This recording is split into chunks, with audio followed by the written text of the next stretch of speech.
मजलिस इत्तेहादुल मुस्लिमीन बिहार की धरती पर पहचान कराने वाले शख्सियत हमारे बीच जनाब अख्तर ईमान साहब, रियासत सदर मजलिस इत्तेहादुल मुस्लिमीन बिहार। मजलिस इत्तेहादुल मुस्लिमीन के प्लेटफॉर्म से वो विधायक भी हैं, एमएलए हैं, अमोर विधानसभा से। हम लोगों को भी शौक हुआ, हमने भी मजलिस ज्वाइन की राशिद भाई के हाथ पे। पहले से मुतक़िद था मैं, हमने मेंबरशिप हासिल की 2.5 साल या 3 साल तकरीबन, जो कि हाथ के एक गाँव। जब मैंने ऑफिस की बुनियाद डाली थी भगरा चौक में, तो 2 या 3 आदमी पोस्टर देखकर बैरिस्टर साहब के, अख्तर ईमान साहब के और AIM का लोग हंसते थे कि मौलाना ये क्या लेकर आप आए। यहाँ तक कि हमारे फादर इन लॉ, मतलब मेरा ससुर, हमसे ये बोलता था कि आप पागल हो गए, इस पार्टी को एक वोट लोग नहीं देने वाला। हमने कहा कि मेरा दिल कहता है कि मुस्तकबिल में, पिछला जो विधानसभा गया वो उस वक्त मुस्तकबिल ही था, मुस्तकबिल में इंशाअल्लाह ये पार्टी जो कि हाथ से जरूर कामयाब होगी। हमने उसी आस्था पे काम शुरू किया। हजरात मोहतरम, मैं समझता हूँ कि जो कि विधानसभा में 30 और 30 पंचायत है, हर एक पंचायत में तकरीबन 1 से 2 कमेटी बन चुकी थी मजलिस इत्तेहादुल मुस्लिमीन, और एक गांव घर जाकर के मजलिस का पैगाम, एक उम्मीद थी हमको। क्यों?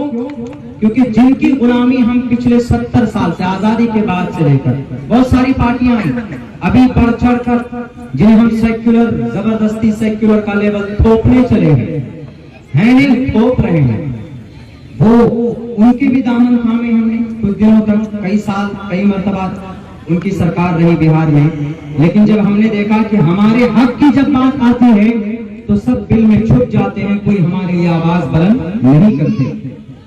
एक प्लेटफॉर्म है बैरिस्टर असदुद्दीन अवैसी साहब का, पार्लियामेंट हो, जहां पे भी हो, वो हमारे लिए तर्जमानी करते हैं। कम से कम इतने सदियों के बाद अगर कोई एक लीडर खड़ा हुआ है तो उसकी आवाज को मजबूत करनी चाहिए। मेरे दिल में ये पैदा हुआ। यहाँ तक के एक बहुत बड़े शायर दिल खैराबादी साहब, वो क्या बोलता है, मौलाना अब्दुल्ला के सामने MIM का अगर बुराई करोगे, उसका कल्बी रिश्ता किसी से होता है, उसका रूहानी रिश्ता है MIM। वो सोयो तकरीर कर चुका, जलसे के मंच में मुझे मना कर दिया जाता था कि आप मजलिस के लिए, अवैसी साहब के लिए नहीं बोलेंगे, लेकिन फिर भी ऊपर वाले की तरफ से शायद कोई बात थी, इशारों में मजलिस की तर्जमानी मैं कर देता था। क्यों? मैं कहता था कि लोगों, भारत के अंदर आपके इस वक्त की जरूरत है मजलिस इत्तेहादुल मुस्लिमीन। मैंने कहा जो कि हाथ में बहुत सारी और परेशानियां सामने आई, आ सकती है और आती है, पुराने नेताओं को पता है, जल्दी यहाँ उभर नहीं सकता कोई, कौन सी ताकत है यहाँ पर। मैंने कहा मजलिस इत्तेहादुल मुस्लिमीन का इलेक्शन का जमाना आया, और भी दावेदार थे, मैं भी दावेदार था।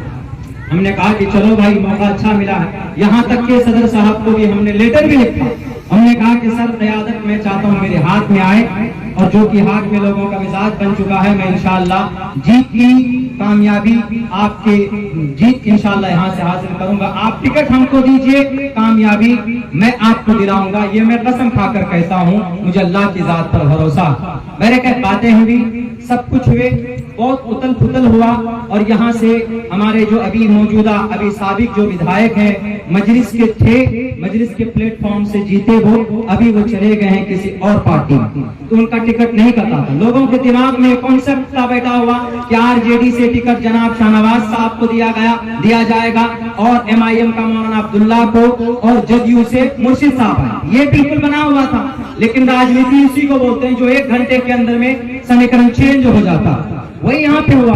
सरफराज साहब को उनको RJD का मिल गया, शाहनवाज साहब बीच में अकेले पड़ गए, मुर्शिद साहब की जगह पे वहां BJP का कैंडिडेट को दे दिया गया। अब बात, मैं 2005 में मैं तैयारी भी कर रहा था कि भाई मैं लड़ूंगा, क्योंकि यहाँ से कोई और है नहीं, मैडम थी गुलशनारा, मेरे उनका भी नाम था, हम दोनों दावेदार थे। तो चलिए, लोगों को ये दिमाग में बैठा हुआ था क्या मौलाना को टिकट मिलने वाला। मेरे जवाब में, मेरी बात में बहुत सारे आपके सवाल का जवाब है, मैं क्लियर खोलकर कुछ नहीं बोलना चाहूंगा। मैं वो बात बताना चाहता हूँ जिसका लिंक आज से मैं जोड़ूंगा। तैयारी हो रही है, सब कुछ ठीक, पेपर वगैरह तैयार किए जा रहे हैं। अब बात शाहनवाज साहब का टिकट जैसे कटता है तो फौरन आकर के मशवरा करते हैं। उनके वर्करों ने कहा कि अगर आप जीत चाहते हैं तो आप MIM का टिकट लेकर के आए। लेकिन MIM के लिए मौलाना अब्दुल्ला साहब मजबूत कैंडिडेट हैं, कैडर हैं, और वही इसलिए कि उनके सामने में भी कोई नहीं है, मैडम है और मौलाना अब्दुल्ला है, दोनों में से किसी को पार्टी पानी। मेरे कहने की बातें जब चल रही थी तो उनके कुछ वर्कर आए हमारे सामने, बल्कि नाम लेना चाहता हूं मैं उनका, हमारे बड़े भाई अब्दुल वदूद साहब भी पहुंचे, और यहाँ पर आसपास में भी वो एक भाई साहब है, हाफिज शाहबाज साहब, मेरे दोस्त भी क्लास में, वो भी पहुंचे, कई लोग पहुंचे। यहाँ तक के भाई अब्दुल वदूद साहब रो रहे थे। उन्होंने कहा कि मौलाना आप सिर्फ सपोर्ट कीजिए, आप जो कहेंगे जो कि हाथ में वो होगा।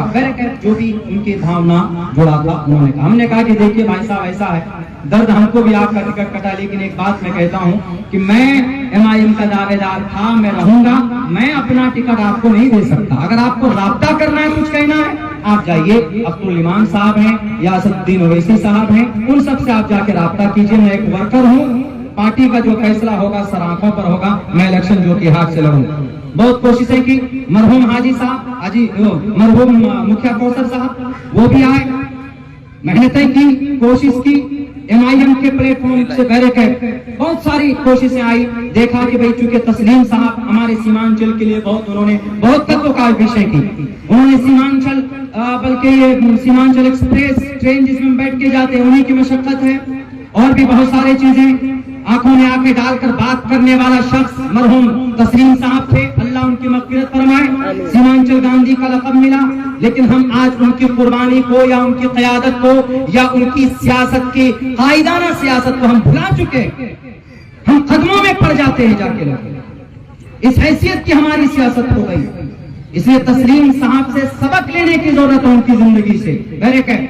फैसला हुआ, हमें सदर साहब ने बुलाया, कहा कि मौलाना ऐसा सिचुएशन है, हम मजबूत कैंडिडेट चाहते हैं, जो कि हाट विधानसभा में मजबूत कैंडिडेट चाहते हैं, टिकट तो आपका है, आप क्या फैसला करते हैं। हमने कहा कि सर पार्टी को मजबूत करने के लिए काम किया हमने, बाकी जिनको आप टिकट देंगे आप वादा कर लीजिए क्या वो यहाँ वो काम करेंगे, मजलिस को बदनाम तो नहीं होने देंगे, मजलिस जिस नाम से जानी जाती वो चीज नहीं होनी चाहिए। हमने ये भी कहा कि सर मैं लड़ूंगा, क्योंकि मुझे उम्मीद नहीं है कि वहां से कुछ भला होगा, हमको उम्मीद नहीं है सर, मैं लड़ूंगा, मेरे लिए टिकट फाइनल कीजिए। हम रो करके आए, कहां पर, जहां पर सदर साहब बुलाए हम वहां से रो करके आए, इसलिए दर्द को लेकर कि हो सकता है कि कहीं और चला जाए टिकट। और जिसलिए हम आवाज बुलंद करते थे कि बोलने वाला असदुद्दीन ओवैसी और यहाँ बिहार में जीतने वाला बिहार विधानसभा में अब्दुल इमाम साहब, मौलाना अब्दुल्ला भी होगा, तो क्या बातें बनेंगी जनाब, कहीं और